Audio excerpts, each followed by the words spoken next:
What if learning English felt like exploring a new city with nothing but your curiosity?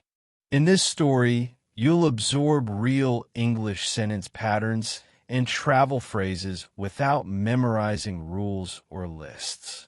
So before we begin, tap that subscribe button, drop a like, and share this story with someone who loves to learn through adventure. Seema stood at the entrance of her hotel in Amsterdam with one mission: to find the Dutch National Museum without using a map, phone, or internet. It sounded simple, but in a city full of canals, bridges, and winding streets, she knew it wouldn't be easy. She took a deep breath, zipped up her backpack, and stepped outside. The morning was cool and cloudy. Bicycles zoomed past as locals rushed to work.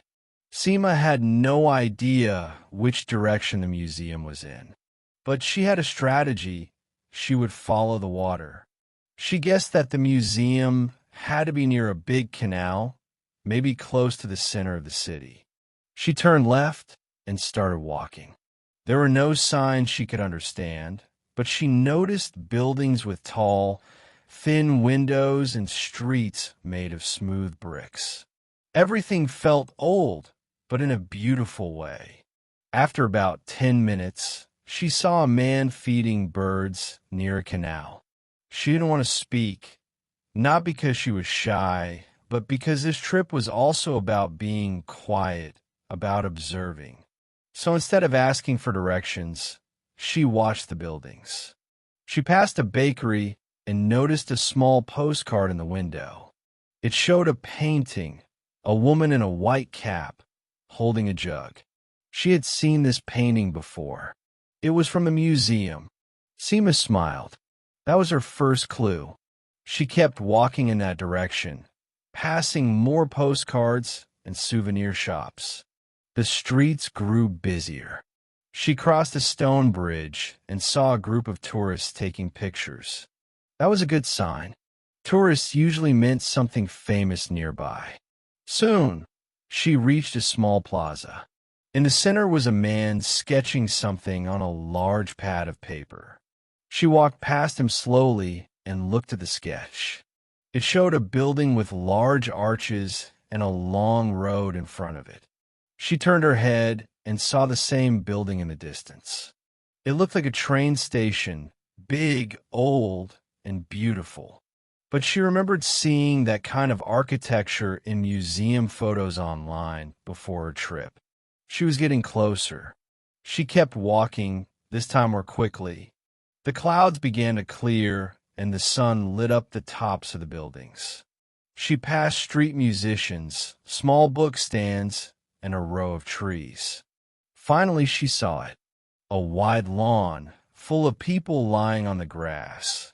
And at the end, a long building with high windows, red bricks, and a giant banner showing a famous painting. This was it, the Dutch National Museum. She didn't cheer. She didn't even smile. Instead, she stood there for a moment, breathing in the quiet pride of having arrived on her own. She had used no GPS, no Wi-Fi, no questions. Just her eyes, her memory, and her instinct. She walked slowly across the grass and entered the museum.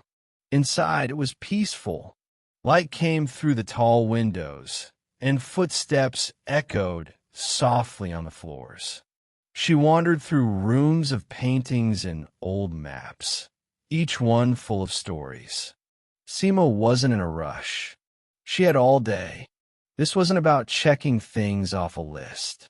It was about being part of the city, about walking like a local, getting lost like a traveler, and finding something real without a screen.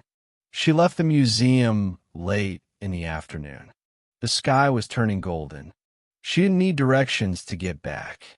She just followed the feeling of the streets, the rhythm of the canals, and the quiet confidence she had earned that day. You just walked through Amsterdam using only your senses, and along the way, you learned how to talk about direction, observation, and confidence in English. That's what makes stories so powerful. They don't just teach, they make language feel alive. Now, it's your turn.